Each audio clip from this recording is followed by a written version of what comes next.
futsal dengan sepak bola ini agak sedikit berbeda. Memang sama-sama, tapi kalau di sepak bola di PSSI ini sorotan utama itu pasti ke ketum. Sosok berikutnya adalah Arif Putra Wicaksono, seorang profesional di bidang olahraga. Sayang kalau Pak Luhut ini dimasukkan ke PSSI. Sebenarnya Koci ya sama ini bisa juga ya, karena dia juga punya wawasan ya. Dia punya wawasan. Berjumpa lagi dengan saya Aryanda Ahmad dan Bung Ananto, masih di seputar bursa Ketua Umum PSSI.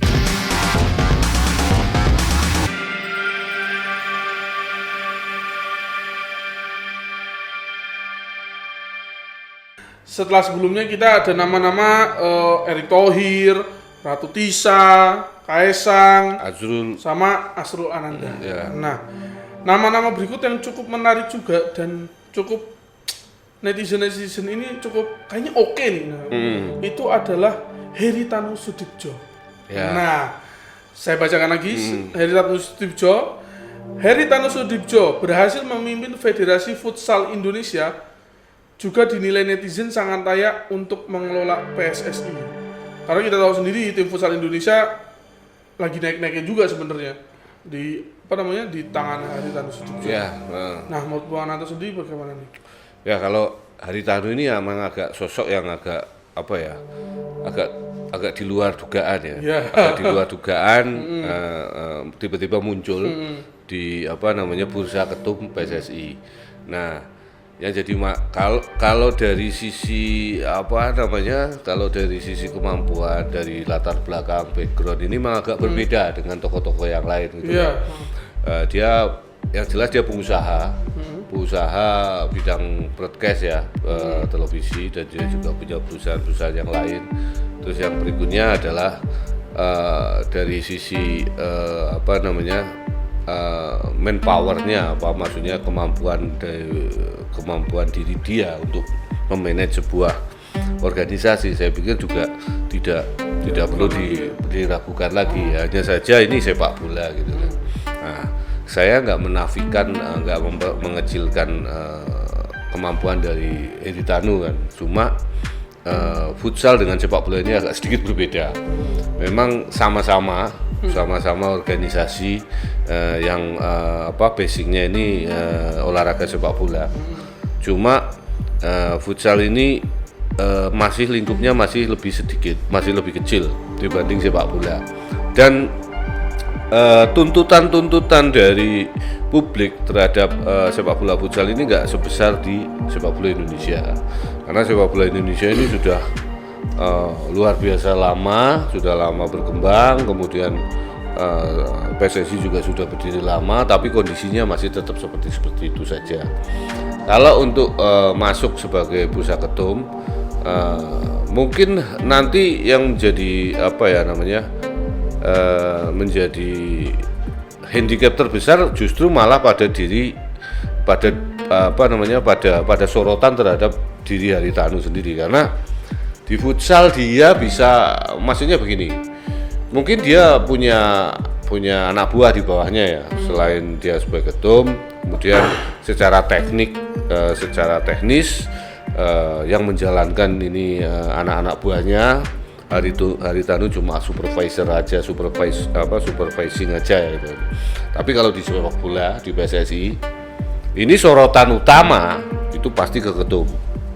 Dan selama ini di futsal sorotan utamanya bukan ke ketumnya, ya, tapi karena perkembangan prestasinya dan pemain-pemainnya di situ.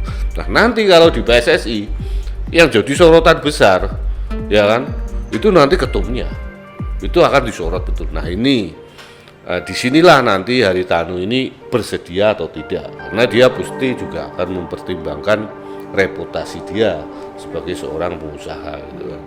Nah, kalau ternyata dia bersedia untuk duduk di situ untuk menjadi ketum, kalau ternyata nanti terpilih, ya ini ya kita lihat saja seperti apa. Hanya saja memang induk federasi sepak bola dengan futsal ini sedikit berbeda. Ya memang atau ada orang bilang bahwa futsal ini kan kategorinya lebih kecil, ada lingkupnya kecil. Jadi kalau nanti Pak Heritanu masuk ke situ, ya kan sama aja tinggal skalanya aja. Justru skalanya ini yang nanti justru akan menjadi masalah terbesar bagi Heri Tanu, karena size dari skalanya ini jauh lebih intens dibanding futsal, jauh lebih keras desakannya, jauh lebih keras protesnya, jauh selama semuanya itu kan. Tinggal siap apa enggak gitu kan, dia masuk ke situ. Tapi kalau dari sisi dari sisi manajerial, orang mungkin melihat bahwa Heri Tanu apa pernah masuk ke sepak bola itu, apa dia juga nggak pernah ngurus klub, dia hanya ngurus TV dan dia juga ngurus partai sekarang gitu kan. Saya pikir begini, kalau kita nggak bisa menilai orang dari latar belakang itu saja gitu kan. Ya karena dia belum diberi kesempatan. Kalau dia beri kesempatan, siapa tahu dia pasti akan lebih baik. Karena apa? Dari cetakan awal gitu kan. Kalau seorang pengusaha sukses itu kan, cetakan awalnya ini kan pasti berbeda dengan kita semua gitu kan. Dia pasti punya pengalaman hidup, punya kapabilitas, dan dia juga punya ilmu yang nggak kita miliki semua. Nah ini kalau nggak mungkin kalau Heri Tanu nggak punya itu semua, dia bisa menjadi pengusaha sukses seperti ini. Nah, saya pikir kalaupun nanti dia saya cuma berharap begini. Kalau nanti ternyata Heri Tanu menjadi pengurus PSSI, kasih dia waktu, jangan terlalu berharap lebih, berharap cepat terhadap Heri Tanu, karena dia pasti akan melihat di situ. Dia akan mencari, melihat, dan bagaimana nanti akan memutuskan apa langkah-langkah yang akan dia terapkan untuk membenahi sepak bola. Saya pikir itu. Jadi mungkin nanti justru tekanan ini lebih besar dari eksternal, PSSI sendiri gitu kan, terutama dari publik gitu kan. Dan yang kedua, kalau kembali lihat bahwa ada orang menyatakan bahwa Heri Tanu nggak pernah berkecimpung di sepak bola. Sebelumnya pun dia juga nggak berkecimpung juga di futsal kan, tapi begitu dia diberi mandat untuk memimpin Federasi Futsal Indonesia, dan ternyata juga prestasi futsal cukup bagus kan sekarang. Brand-nya juga naik gitu kan. Intinya itu ya. Kalau untuk Heri Tanu ini. Oke. Nah, setelah Heri Tanu, ada nama ini cukup menarik juga nih. Arif Putra Wicaksono. Nah, saya bacakan ya Pak. Sosok berikutnya adalah Arif Putra Wicaksono, seorang profesional di bidang olahraga, CEO Nine Sport yang sempat juga masuk ke bursa calon ketua umum PSSI periode 2019-2023, yang kalah dari Muhammad Iriawan atau Irawan Bule. Nah, Arif Putra Wicaksono bisa saja kembali ikut kontestasi pemilihan kursi Ketua Umum PSSI, sebab Arif Putra Wicaksono sendiri memiliki orientasi bagus di dunia sepak bola tanah air. Ini berarti pesaingnya Pak Irawan Bule waktu itu ya? Ya, musim periode kemarin. Periode 2019 itu. Dan kalah. Nah, kalau dia akhirnya memutuskan untuk kembali lagi, menurut Bung Ananto gimana? Ya, yang jelas dia punya bekal pengalaman ya, dibanding yang kandidat lain. Tadi dia punya pengalaman, pernah bertarung di bursa pemilihan ketum, dan benar-benar bertarung kan. Dia benar-benar bertarung dengan Iwan Bule kan, meskipun dia akhirnya nggak terpilih, dia kalah suara gitu kan. Nah, dia punya pengalaman yang pertama. Yang kedua, dia selain itu perbedaan dengan yang lainnya, dia punya keinginan untuk masuk dalam bursa ketum. Nah, ini kan yang belum kita lihat dari calon-calon sebelumnya kan.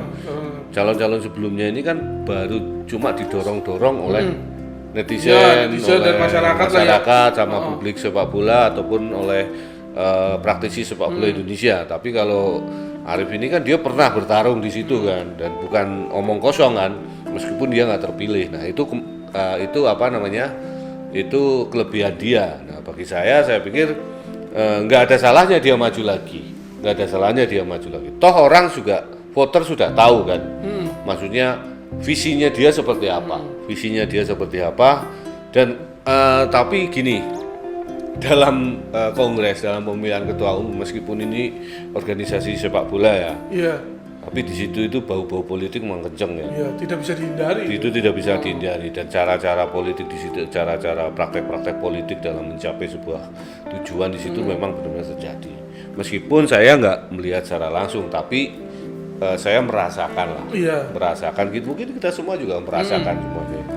Ya, seperti apa itu nanti proses terjadinya di situ, dan itu pasti nggak akan lepas dari itu semua, karena jabatan ketum ini adalah jabatan yang sangat strategis kan. Biasanya jabatan ini mendongkrak pamor seseorang, apalagi kalau dia punya misi-misi atau tujuan-tujuan politik lainnya di luar itu, di luar sepak bola. Tapi kalau si Arif ini kan dia pure kan, dia orang sepak bola, dia selama di sepak bola, dan dia cuma ingin menjadi ketum gitu kan. Saya mungkin ya kita berharap nggak ada tujuan-tujuan lain bagi dia. Yang penting yang kita harapkan dia benar-benar fokus terhadap sepak bola kalau dia menjadi ketum. Dan kalau saya pikir kalau nanti dia terpilih pun dia juga sudah punya roadmap bagi sepak bola Indonesia untuk berubah dan untuk mencapai titik yang lebih baik dibanding sekarang. Itu kelebihannya Arif ini, karena dia pernah bertarung gitu kan. Yang lain kan belum pernah bertarung. Yang lain belum pernah bertarung. Jadi dia udah mengetahui medan perangnya seperti apa? Ya, dia pernah perang, dan meskipun dia nggak terpilih gitu kan, dia kalah suara, tapi apapun dia punya keinginan, punya fighting spirit untuk bertempur. Itu yang saya. Nah, tadi ngomongin berbau-bau politis. Ya. Nah, ini calon berikutnya juga menarik. Nah, ini calonnya politis banget, nggak politis banget sih, tapi cukup berkecimpung di dunia politis. Ahsanul Kossasi, Presiden Madura United, menjadi petinggi klub Liga 1 yang berani mengkritik Presiden FIFA Gianni Infantino dan juga pengurus PSSI waktu futsal bareng. Waktu setelah tragedi datang ke Indonesia malah main bola. Nah, Ahsanul Kossasi juga bukanlah nama baru di dunia sepak bola Indonesia. Dia pernah menjadi ketua umum Persija Selatan tahun 2000 sampai 2013. Juga pernah menduduki jabatan strategis sebagai bendahara PSSI tahun 2007 sampai 2011. Dia juga punya rekam jejak panjang banget di dunia politik, panjang banget. Sebelumnya dia juga sempat mencalonkan diri sebagai ketua umum PSSI untuk menggantikan era Nurdin Halid. Saat itu dia menawarkan beberapa visi yang sekiranya bisa memajukan sepak bola Indonesia. Waktu itu dia kalah. Nah, menurut Bung Ananto, kalau dia akhirnya kembali lagi, kalau Pak Ahsanul ini Pak Ahsanul ini sebenarnya saya tahu, bukan saya kenal ya, saya tahu aja, saya tahu kiprah beliau ini udah lama kan. Baik saat dia jadi politisi Golkar kalau nggak salah. Kemudian pernah jadi anggota DPR. Terus kemudian juga pernah jadi ketua atau kepala BPK, kepala BPK waktu itu, dan secara materi, secara kekuatan materi, dia salah satu tokoh di Madura, dan semua pendanaan Madura United itu sebenarnya kan dari Pak Ahsanul Kossasi ini. Dan kalau dibilang rekam jejak dia di sepak bola sudah nggak bisa diragukan lagi. Mungkin ya itu salah satu top figur juga ya bagi saya, Pak Ahsanul ini kan. Apalagi dia juga pernah mau bertempur kan, menghadapi setelah eranya Nurdin Halid gitu kan. Nah, ini sesuatu yang luar biasa menurut saya. Nah, Ahsanul ini ada di dua sisi menurut saya. Dari satu sisi ini ada di kelompoknya Erick Thohir, Haritanu, Arif, kemudian Ratu Tisa. Tapi dia bisa masuk juga ke kelompoknya Raffi Ahmad, ya kan? Kelompoknya Kaisang, kelompoknya Asrul, kelompoknya Atta Halilintar yang dia punya klub gitu kan. Dia benar-benar punya klub. Dari sisi rekam jejak organisasi, dia juga pernah di PSSI kayak Ratu Tisa contohnya. Ratu Tisa. Nah, mungkin paling komplit ini memang ya. Paling komplit ini. Dia di pemerintahan juga pernah seperti Erick Thohir kan. Dia di politik meskipun nggak jadi ketua partai, tapi dia juga kader partai yang senior ya. Seperti seperti yang sekarang dilakukan oleh Haritanu kan, seorang politik ya.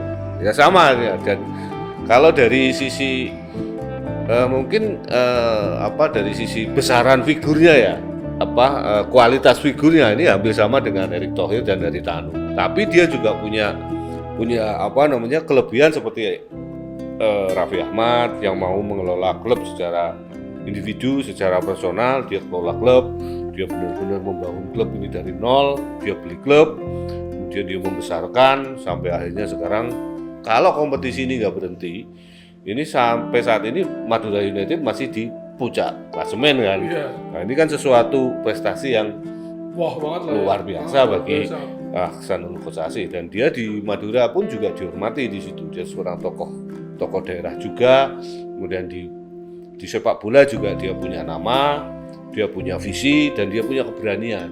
Itu jadi ini salah satu top figur juga. Jadi dia bisa masuk ke kelompoknya Erick Thohir, dia bisa masuk ke kelompoknya Raffi Ahmad. Pemilik klub. Ya sama kalau Erick Thohir juga pernah punya klub, sampai sekarang dia punya klub ya kan. Dia juga masuk ke politik juga, dia punya jabatan jadi menteri, dan dia juga punya materi yang cukup lah ya. materi yang cukup. Cuma kalau Erick Thohir ini memang dia nggak pernah duduk sebagai pengurus PSSI ya, tapi di Perbasi ataupun di olahraga basket dia punya rekam jejak yang panjang. Ya, jadi hampir sama lah menurut saya. Gitu. Jadi, dua kandidat ini paling kalau dua-duanya maju. Kalau dua-duanya maju. Mau maju ya, ini paling rame. Paling rame lah ya. Paling rame ya kan. Dua-duanya. Mungkin tahun periode sebelumnya dia kalah setelah eranya Nurdin Halid ya. Karena waktu itu kan nama dia belum cukup ya. Mungkin modalnya dia baru modal bekas bendara PSSI gitu aja. Tapi sekarang siapa sih orang sepak bola yang nggak tahu Ahsanul Kossasi? Sekarang udah tahu semua gitu. Mungkin ini juga top figur juga, Rian. Menarik ini. Oh ya. Nah, dari ini saya mau nyebutin nama terakhir di bursa calon ketua umum menurut kita ya. Ya. Menurut Rada Jogja Podcast. Nah, Luhut Panjaitan. Nah, Ya. Balik. Ini Luhut ini sebenarnya bisa dibilang menteri serba bisa juga sebenarnya. Ya. Nah, Bukan menteri serba bisa, dia orang serba bisa. Orang sebenarnya. serba bisa, ya. Orang serba bisa ya. Karena Luhut sekarang ini kan ketua PASI, PB PASI. iya. Atletik ya. Nah, dia menggantikan Bob Hasan yang memang sudah lama sekali almarhum Bob Hasan, dan sekarang dia juga menggelar kejuaraan atletik kerjasamanya dengan perusahaannya Asrul SAC ya. Jadi dengan DBL mereka berdua kerjasama, dan Luhut ini di luar sepak bola ya. Iya, di luar sepak bola. Luhut ini adalah orang yang hebat kalau dia ditempatkan di mana aja. Dia mampu menjalankan tugas di mana aja. Waktu dia jadi tentara di Kopassus, dia berhasil masuk Timur Timur, dia berhasil merebut Timur Timur itu kan, dan dia menjadi gelombang pertama orang pasukan Indonesia yang ikut terbang dan ikut masuk ke Timur Timur. Meskipun dia waktu penerbangan pertama pesawat dia harus balik, tapi teman-temannya sudah terjun. Nah, dia kemudian masuk lagi ke Timur Timur melalui jalan lain. Nah, itu yang itu. Kemudian jadi duta besar dia juga sukses. Jadi pengusaha dia juga sukses. Jadi menteri sekarang. Jadi menteri dia juga oke lah. Cumanya apa? Cuma saya kalau untuk PSSI jangan Pak Luhut lah. Oh iya, kenapa? Ini bagi saya. Iya, lah kan pendapat maksudnya ya, nggak apa-apa. Ya, kalau lebih baik Pak Luhut konsentrasi di PASI aja. Di atletik dulu lah. Karena atletik ini juga gini, atletik ini sebenarnya sebuah cabang olahraga yang bergengsi juga. Iya. Kalau di luar negeri, atletik ini adalah salah satu penyumbang medali emas di Olimpiade terbanyak atau di event-event mayor multi event lah. Misalnya kayak Olimpiade, Asian Games, SEA Games, dan PON dan sebagainya. Ini atletik ini punya penyumbang medali yang banyak. Nah, Indonesia ini juga sedang membangun atletik. Ini kan sudah lama ini atletik kita itu tidur, nggak ada lagi eranya Heni Mas Paitela, kemudian ada Suryo yang dari yang dari Solo itu kan Surya Agung gitu kan, udah nggak ada lagi kan. Kalau dulu kan ada nama-nama itu. Nah sekarang ini bagi saya sayang lah ya. Sayang kalau Pak Luhut ini dimasukkan ke PSSI. Cukup di PASI dulu lah, PP PASI, atletik lah. Itu. Jadi bukan saya nggak sepakat. Tapi karena berhubung lagi beliau saat menjabat PASI dan memang lagi membutuhkan perhatian khusus, jadi ya udah. Ya, dan saya pikir gini, Pak Luhut, nggak pernah kita mendengar Pak Luhut itu di dunia sepak bola ya. Ya. Kita nggak tahu apakah Pak Luhut pernah main bola atau enggak. Tapi kalau seorang tentara pasti dia pernah main bola lah. Intinya gitu. Apakah dia suka sepak bola atau tidak, kita nggak tahu ya. Tapi yang jelas begini, Pak Luhut ini punya kemampuan saja. Maksudnya dia punya kapabilitas dimanapun dia ditempatkan, pasti dia mampu. Saya pikir kalau dia nanti ternyata terpilih jadi ketum PSSI, dia pasti juga mampu. Cuman ya lebih baik PASI dulu aja. Menurut pandangan. Menurut saya eman-eman kalau Pak Luhut ini melepaskan atletik. Ya. Oke. Nah, tadi itu nama-nama tadi semua, sebenarnya ada satu nama lagi yang mungkin bisa dibilang tidak mungkin untuk menjadi tanda kutip tidak mungkin itu bukan karena dia tidak mampu ya, tapi karena kayaknya nggak mungkin deh dia bisa jadi maju ketua umum PSSI. Tapi minimal menurut saya Exco, Coach Justin. Nah, kalau menurut saya sih Exco mungkin masih bisa lah. Kalau ketum pun sebenarnya Koci ya sapanya Justin ini bisa juga ya, karena dia juga punya wawasan ya. Dia punya wawasan. Kemampuan ada lah. Kemampuan ada. Jadi begini, Koci ini kan seorang kalau yang nggak tahu Koci ini kan cuma dia pandit aja gitu. Yeah. Tapi di luar dia sebagai pandit sepak bola, dia punya pengalaman hidup. Dia pernah hidup di luar negeri. Dan dia tahu betul bagaimana sistem dan sistem organisasi sepak bola di luar negeri, terutama di Belanda gitu kan. Nggak hanya di Belanda, dia tahu juga di Itali, dia tahu juga di Spanyol, dia tahu juga di Inggris sistemnya seperti apa, tahu gitu.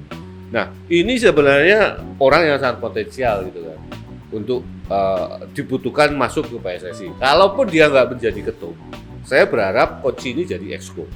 Karena dia punya integritas dan dia nggak punya pamrih. Intinya gitu.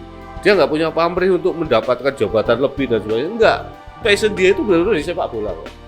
Kasih dia jabatan di PSSI. Saya pikir orang ini juga pasti akan kerjanya juga all out gitu. Karena dia memang sudah dididik dari kecil. Kalau dia kerja itu benar-benar dia kerja. Apalagi dia diberi amanah. Cuma begini. Karena dia punya karakter pendidikan yang western. Itu menginspirasi setiap langkah dia. Pola pikir dia juga lebih ke barat-baratan gitu. Maksudnya karakter dia lebih karakter ke barat, terutama dalam penentuan sikap. Dan dia terhadap aspek moral dia juga kan sangat kuat itu kan. Saya pikir nanti kalau coach ini jadi exco atau bukan ketum, itu akan ada perubahan yang radikal di PSSI. Nah ini tergantung dari publik sepak bola Indonesia mau nggak menerima perubahan yang radikal seperti itu. Kan yang kita dengar kan si Coach Justin ini kan kalau dia pernah ngomong bahwa sepak bola di Indonesia ini organisasinya ini tumpang tindih gitu kan. Maksudnya organisasi kan organisasi profesional, tapi PSSI itu seperti ada organisasi di dalam organisasi. Contoh PSSI sebagai federasi tertinggi, otoritas tertinggi sepak bola Indonesia, dia punya dalam artian punya organisasi lain di dalamnya, misalnya kayak Pengprov itu, Asprof lah sekarang, Askot. Nah, Askot ini justru dipilih oleh anggota-anggota Askot sendiri, tidak dipilih profesional oleh ketum PSSI. Nah, pasti ini akan jadi tabrakan antara pengurus PSSI yang lama atau penggemar sepak bola yang lama ataupun yang lain, praktisi sepak bola yang sudah lama berkecimpung di daerah. Ini pasti akan bertubrukan gitu kan. Nah, ini yang bisa nggak diterima gitu. Kalau saya sih setuju dengan usulnya Coach Justin ini, bahwa misalnya ada ketua Asprof ya atau Pengprov PSSI mana lah gitu, apa polisi Jateng atau mana dan sebagainya atau DIY, itu lebih baik memang alangkah baiknya ditunjuk langsung oleh PSSI, oleh ketua PSSI, bukan dipilih oleh Pemprov itu sendiri. Jadi ada kesamaan visi. Jadi kalau ya kan logis kan, kalau misalnya saya yang nunjukin orang ini saya tempatkan di Jogja, saya tunjuk Rian saya tempatkan di Sumatera Utara, jadi ketua Asprofnya Sumut, PSSI Sumut. Nah nanti kan ada sinkronisasi program, sinkronisasi pemikiran, ini akan cepat transfer transfer keputusan apapun, transfer knowledge-nya dari pusat ke bawah ini akan lebih cepat. Nah ini siap nggak ini orang-orang pengurus-pengurus yang di daerah-daerah ini? Itu ya, kalau saya sih setuju sekali malah. Oke. Ya. Jadi nama-nama itu nama-nama yang sempat diperbincangkan oleh netizen lah ya. Ya. Jadi nama-nama itu tadi ada Erick Thohir, ada Kaesang, ada Ratu Tisan, terus ada Asrul Ananda, ada Hasanul Kossasi, terus ada Arif Wicaksono, Luhut Binsar Panjaitan, sampai akhirnya Heri Tanu dan terakhir Koji.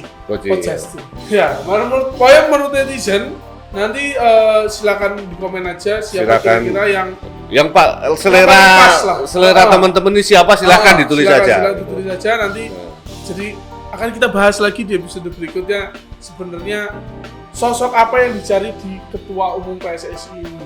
Bukan tokoh, tapi apa sih yang dibutuhkan ketua umum, seperti apa yang dibutuhkan oleh PSSI sebenarnya. Jadi bukan tokoh, tapi apa yang dibutuhkan ketua umum PSSI berikutnya. Jadi terima kasih Bu Ananto. Sama-sama Rian. Ya, sampai berjumpa di episode berikutnya. Jadi sampai jumpa. Jangan lupa subscribe Radio Jogja Channel dan Radio Jogja Podcast. Oke, salam olahraga. Dadah. Bye.